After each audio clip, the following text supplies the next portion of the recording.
Megan McLovin, coming to your life. Oh, you know I'm coming. Megan McLovin, coming to your life. Am I saying it right? Don't be stupid. I said people. Touch your neck. Don't be stupid. Ooh, love you long, love you strong. Love you long, love you strong. Megan McLovin, coming to your life. I know I'm talking good. Hey now. It's Megan McGlover. I'm coming to you live. This is episode 2. We're going to talk about this why your breath stinks. Okay? This why your body stinks. Let's talk about it because, listen, we got to have these kind of conversations because it is complete and utter insubordination for you to be sitting at your desk or at your office or at your cubicle funking up the entire place. That's against the rule books. Okay? They can write you up for that shit. All right? And it is offensive to your children. It is offensive to the person you sleeping with. You know, get it together, whore, because don't nobody want to be dealing with that. But on the real, though, we've got to talk about health because, and it's not just health. We're going to talk about why you stink. We're going to talk about why you smell. Like, I'm serious. We're going to talk about this, okay? So let's start with your mouth, all right? I think that people are not understanding about how important it is to take care of your mouth, okay? You don't floss your teeth because you want to have pretty teeth. You floss your teeth because food gets stuck in between your teeth. And the food that gets stuck in between your teeth rots it rots your teeth. Like it begins to eat at the enamel, which is that film that's kind of like over your teeth. So, you know, you watch commercials and stuff that talk about how the mouthwash or the toothpaste has broken down the enamel of the teeth. And then people have real sensitive teeth, like they can't drink hot things, can't eat cold things, can't drink cold water because the enamel on the teeth is gone. That happens a lot when you do too much teeth whitening.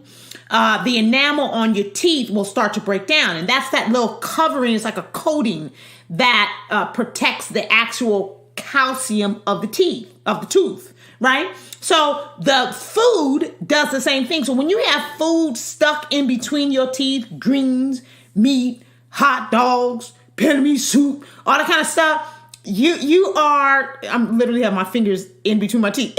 You literally are rotting the enamel, breaking away the enamel on your teeth, which then causes your teeth to rot.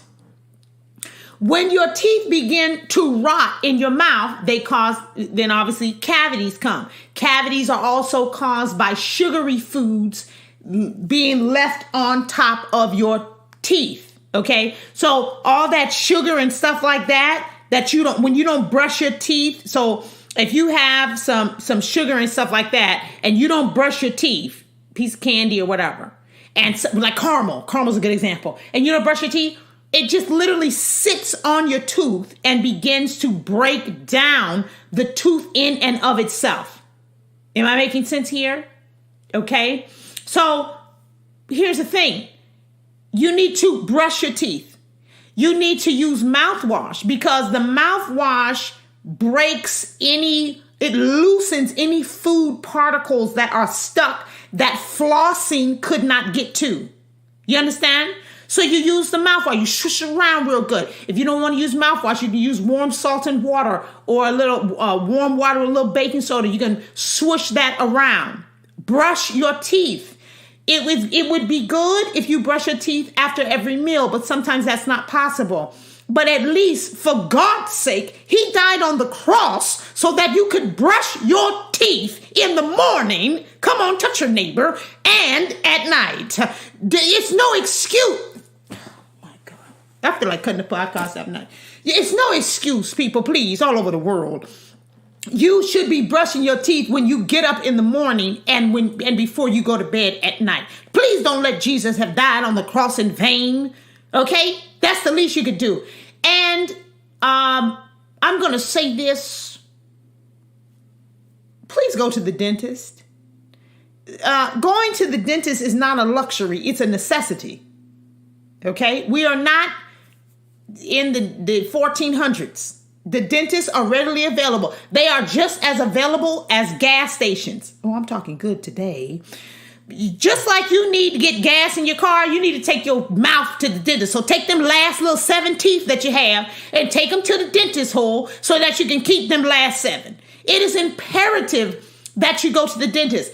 This whole idea, I'm going to talk to you parents now, because this whole idea of, oh, well, the baby, you can give her juice and soda pop and candy and let her or him eat, drink, whatever the hell it is that they want to make them be quiet because they babies and all that kind of stuff. It doesn't matter because their teeth are going to fall out. They'll get some new ones. That is falsehood, because the foundation, the gums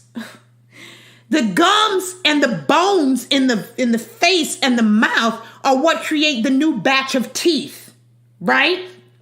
So if you have set them up for failure, touch your neighbor. If you set them up for failure, the new teeth that come in, the adult teeth, are going to be trash.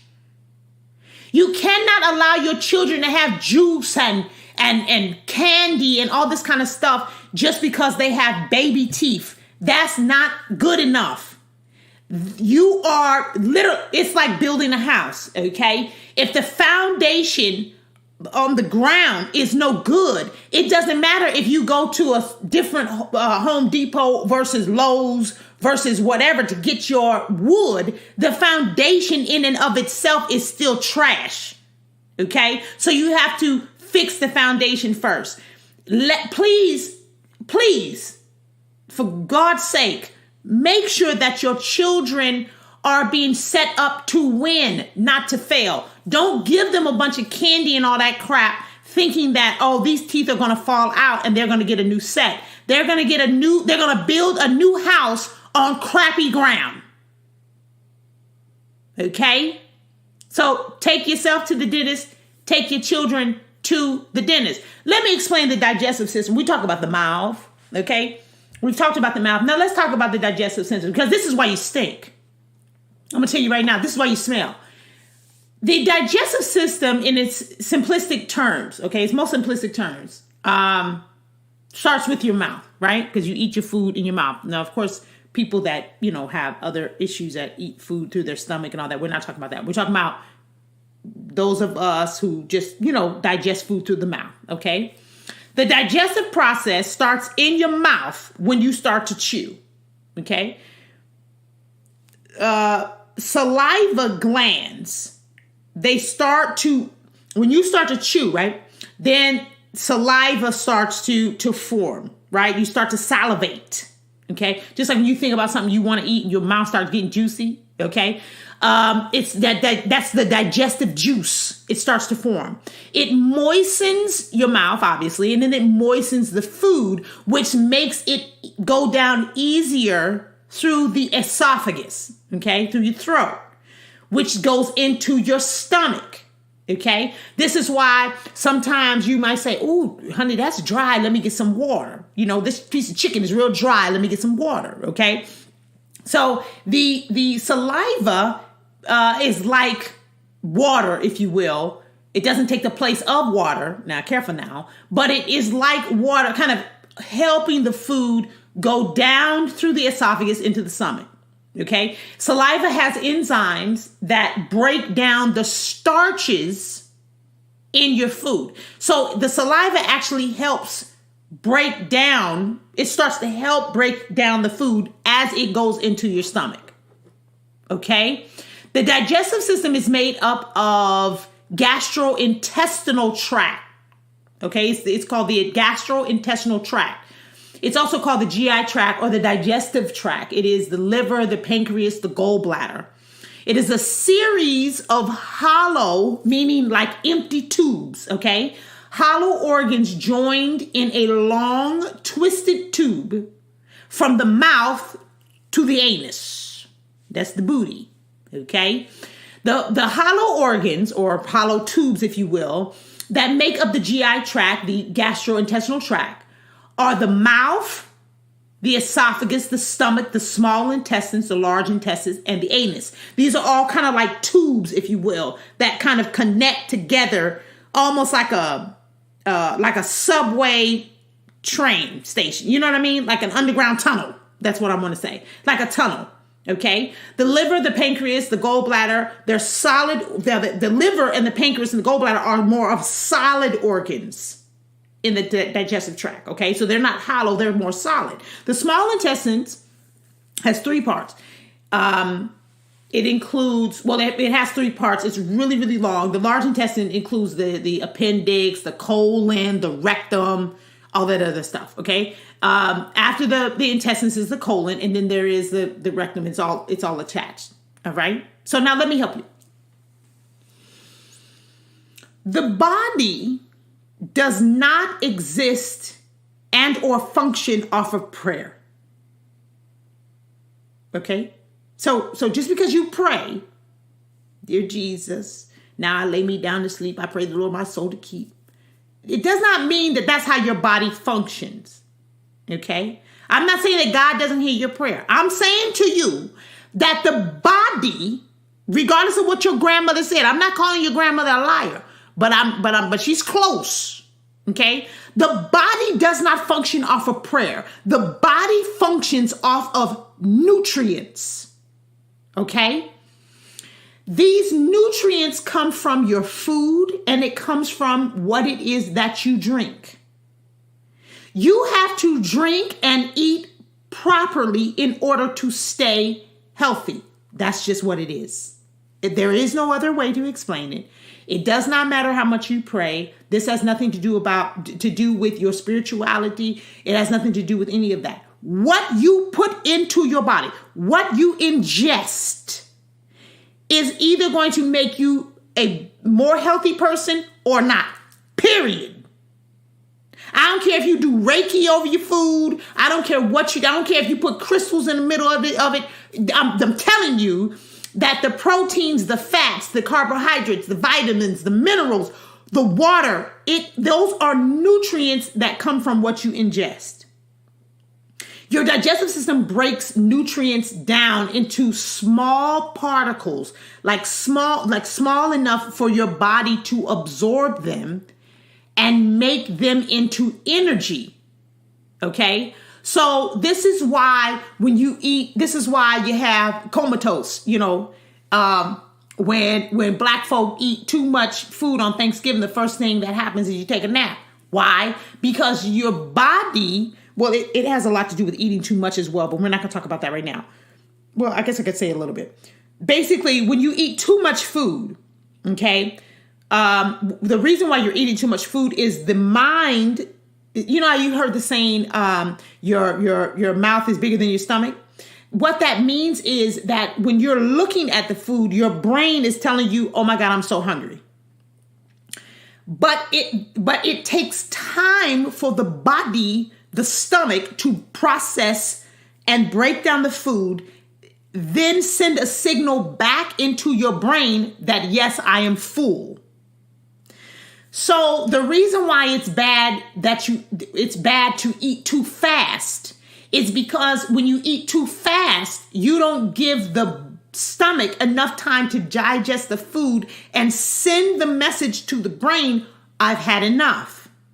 So what happens is you pile food on top of food on top of food, and it's stuffing the stomach, not giving it enough time and overworking it, not giving it enough time to tell the brain, stop eating, I've had enough. So by the time you have eaten 2 plates of food, or at least 1 big plate of food, the stomach is worn all the way out and is exhausted, and then you have to take a nap. That's literally what that means. That's the itis.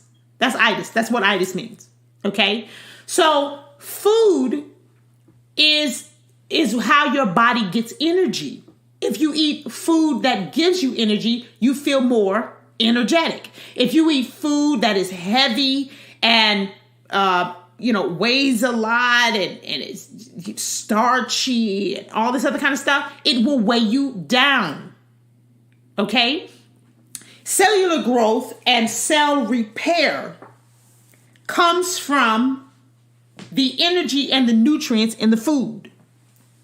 The process of metabolism and the process of metabolism transforms dietary protein, carbohydrates, fatty acids into usable energy, which enables thousands of cellular functions that sustain human life.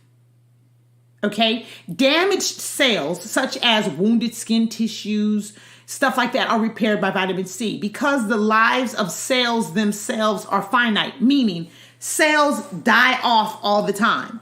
Okay? Cells die and then regenerate.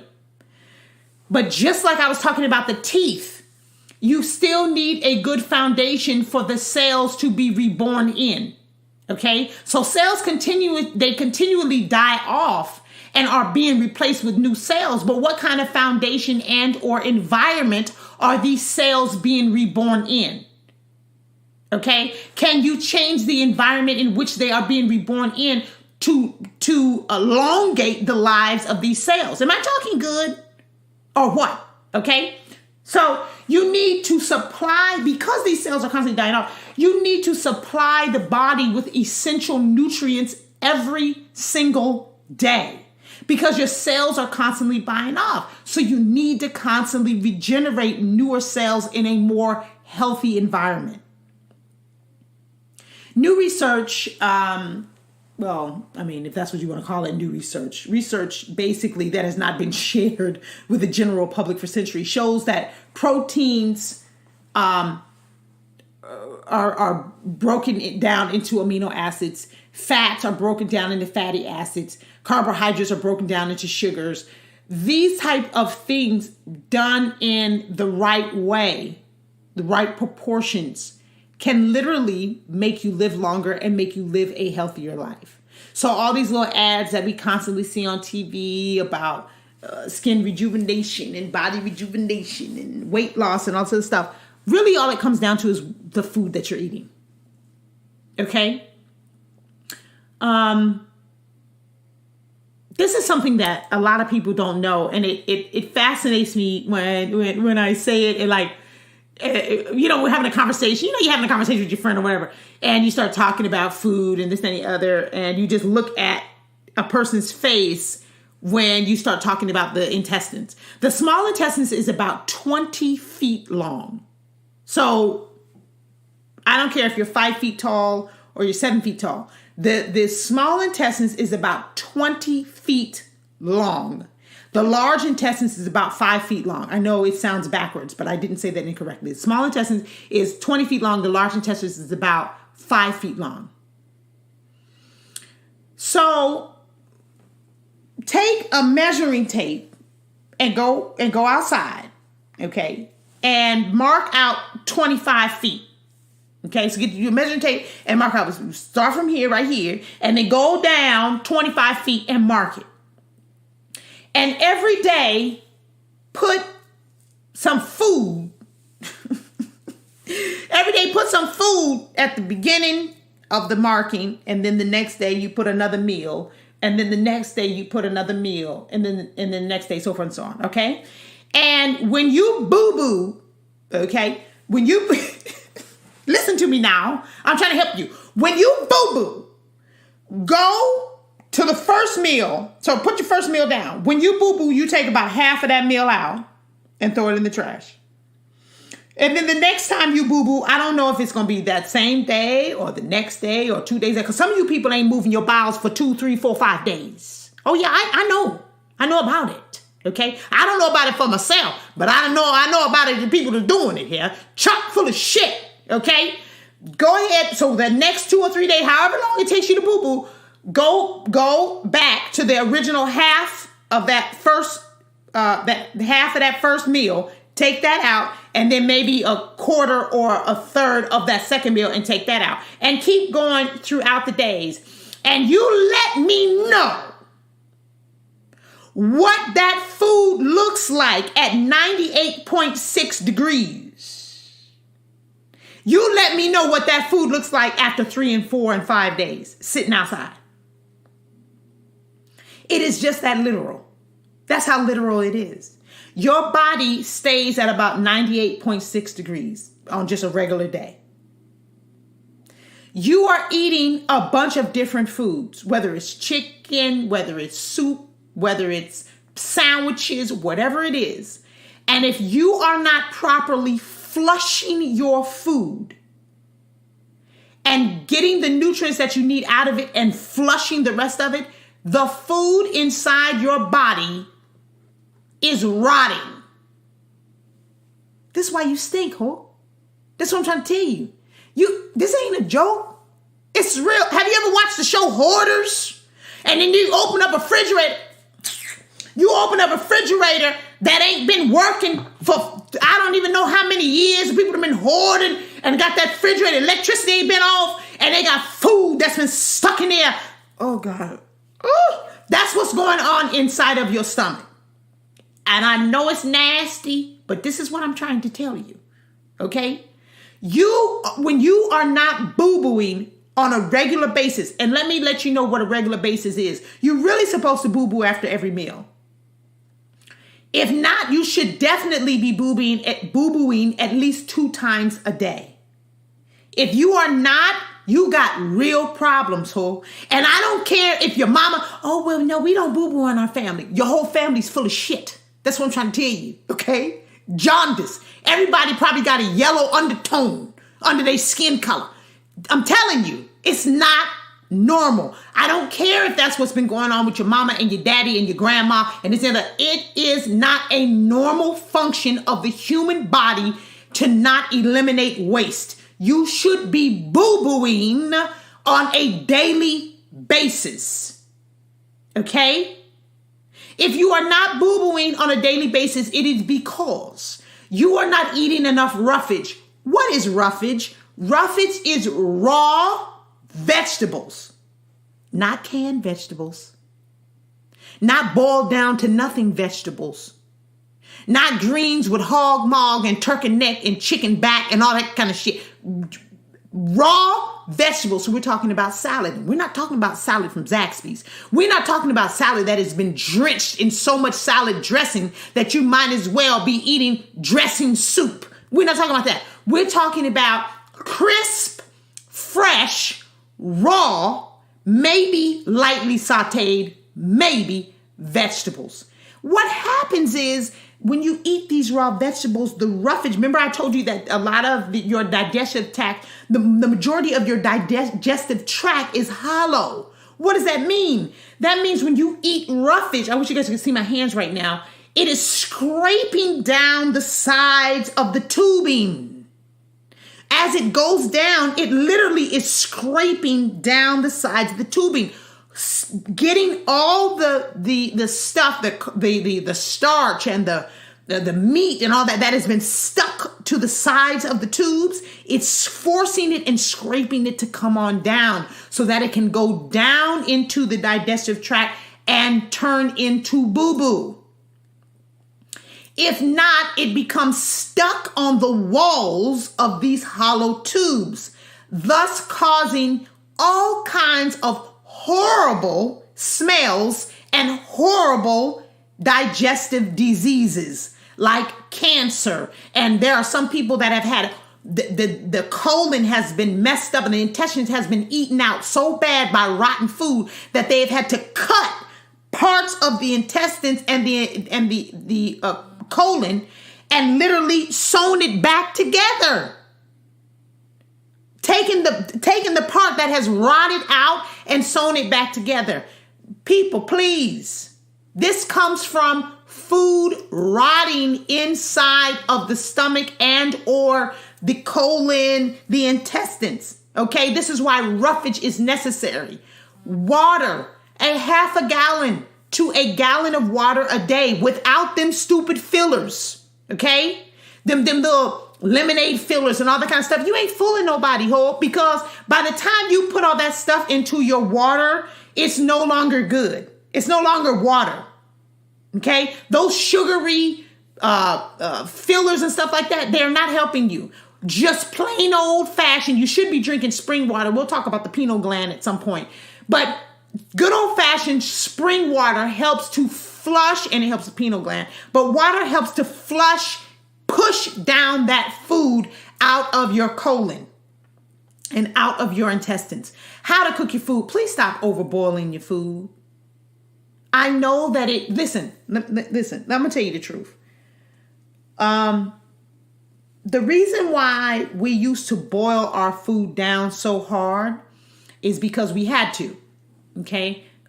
We had to boil down our food down to basically nothing because the part of the animal that was left for African Americans, blacks, Africans, slaves at that time was literally the nastiest part of the animal, like chitlins.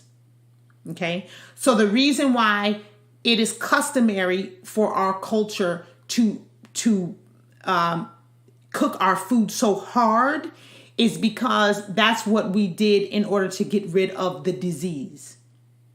But we don't have to do that anymore. Okay? You don't have to boil your food down to absolutely nothing to get rid of the bacteria because you should be eating more healthy foods.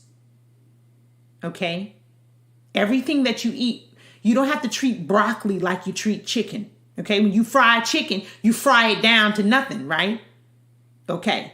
But you don't have to do that with your broccoli. You don't have to do that with your greens. You don't have to do that with your vegetables. And please stop eating canned vegetables. I ain't even going to go into all that. But you need to be eating fresh vegetables. What you eat directly affects how you smell. Your vagina is pungent. And the sperm that comes out of your penis is clumpy because of what you eat. You want me to say it again? Huh?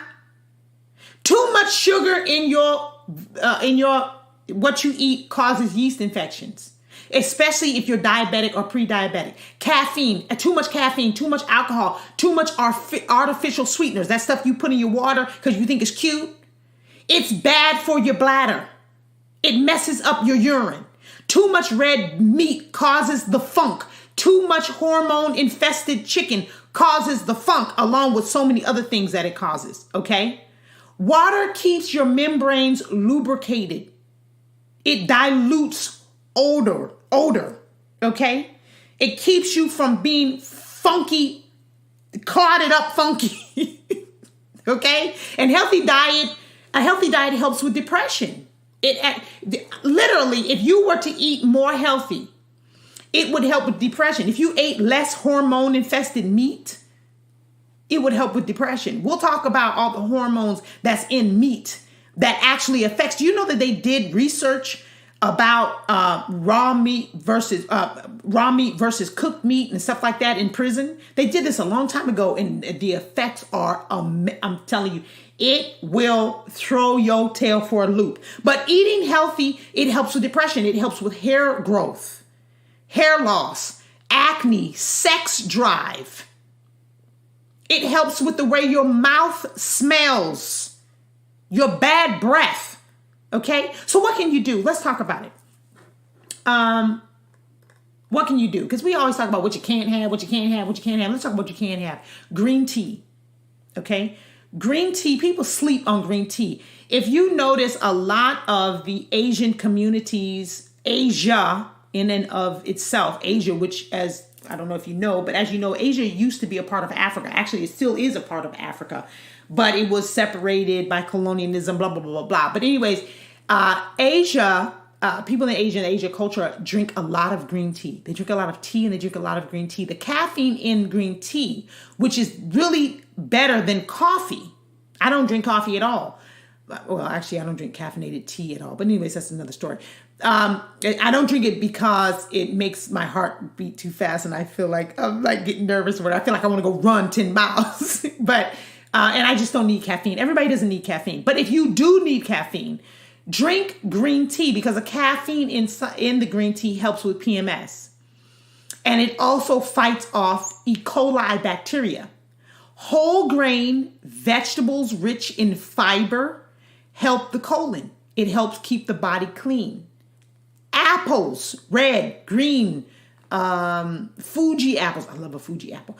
Apples help with female sexual functionality. Okay. It makes you aroused. Apples make you wet. It makes you, was that inappropriate? Moist. I know a lot of people don't like the word moist. I don't care. It's my podcast. I'm telling you what it is, huh? Apples generate moisture in your vagina. Is that a better way to say it? Okay. Vitamin D, omega fatty acids, nutrients are nutrients that are crucial for your general health and health of your heart. Okay. If you eat 2 or more fruit servings a day, so what am I talking about? Eat some fruit in the morning, eat some fruit kind of like mid-afternoon when you're starting to feel a little sleepy or whatever. Eat some fruit. You are 11% less likely to suffer from uterine fibroids.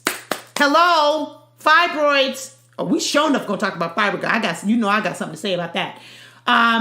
Fibroids are responsible for a lot of bleeding, irregular bleeding, pelvic pain, all kinds of stuff. All right. In comparison, so people who eat 2 or more fruit servings a day are less likely to have fibroids, pelvic pain, irregular bleeding in comparison to those who only eat 2 or less servings of fruit per week. You need to drink water. I cannot stress that to you more. You need to drink water. Okay? You need to drink a lot of water. Finally, this is going to help you immensely. This is not about being vegan. This is not even about being vegetarian. It's just about making better choices. People, it is imperative that if you live in a food desert, okay, a food desert means you live like in the hood, you live in the ghetto, you live somewhere where there's not a good grocery store close by. So I remember when I moved to Atlanta, at first I lived in East Point. Now East Point now is not the same way it was when I lived back there, because now it's all cute and a lot of other adjectives in which I'm not going to use. But when I got there, East Point had one grocery store that was close. And the signs, you know how when you're looking on the aisle to find out what's on this aisle, like cereals on this aisle, oil and seasoning on this aisle, whatever. The signs were held up by some kind of wires that went from the front of the grocery store to the back of the grocery store. And it looked like they were held up by paper clips. That's a food desert, okay? If there aren't any good grocery stores, Gilson's, Trader Joe's, Whole Foods, I guess Kroger's and Publix, stuff like that. But I'm talking about good grocery stores near your home. You live in what is called a food desert, okay? This is what I am proposing. If you live in a food desert, please buy a deep freezer. Oh, jeez. I feel like crying and shouting at the same time. You need to buy a deep freezer. What is a deep freezer? A deep freezer, you can get it on Amazon. I looked it up. You can buy a deep freezer for $109. Okay? So that's one pair of shoes. Okay? Deep freezer is a freezer that sits on the ground. Okay? You know, it's the same thing that Jeffrey Dahmer used. It's the ones that them folk be putting them dead people in. It's one of them guys. So it sits on the floor and has a top, that you open on the top, right? And then you put your food inside the deep freezer. I'm begging you, when you go shopping for the month, and this is what you should do because it saves time. Go shopping for the month. If you get government assistance, whatever it is, or this is the check that you have allocated for shopping, whatever. And I'm going to talk about doing meal prep and all that stuff, because I don't think you people understand how important it is to do meal prep. But anyways, go to a Jewish market or a better market outside of your area and buy all of your meat for the month at one time and put it in your deep freezer. Instead of running over to your local market in your food desert and getting the meat. That meat is rotten. It's no good. They change the expiration dates on it. listen, I'm not trying to get all into conspiracy theories. I'm just telling you what it is, who? You need to buy your meat from better stores. And if you stop eating so much meat, you wouldn't be spending so much money on meat. You'd spend more money on vegetables. But that's okay. This is only the second episode. I ain't trying to get all in your butt. And some of your butts, never mind. But seriously, you need to prep your food. You need to get a deep freezer, especially if you have kids and stuff like that. Get a deep freezer. It will save you, honey, because you can send a text message or phone call, or you can take some and tell them people to take the food out, take the meat out and let it defrost, or you can take it out before you go to work. I'm telling you, it will save you. Stop running late at the last minute and buying food from trashy markets. It's killing you. It's staying in your colon and it's nasty and it's making you stink. Okay? This episode talks about why you stink. This is why your breath stinks, folks. Okay? This stuff is important. I love you long. I love you strong. I'm just telling you because I love you. I'm just trying to help you. Okay? Let me know what you guys think, okay? Let me know what changes you're making. I want to know. I just did a cleanse the whole month of April. I might do another one. Let's get together. Let's talk about it, you know? Let's get this stuff done. Let's help each other. I love y'all. Bye. Megan McLovin coming through your life. Am I saying it right?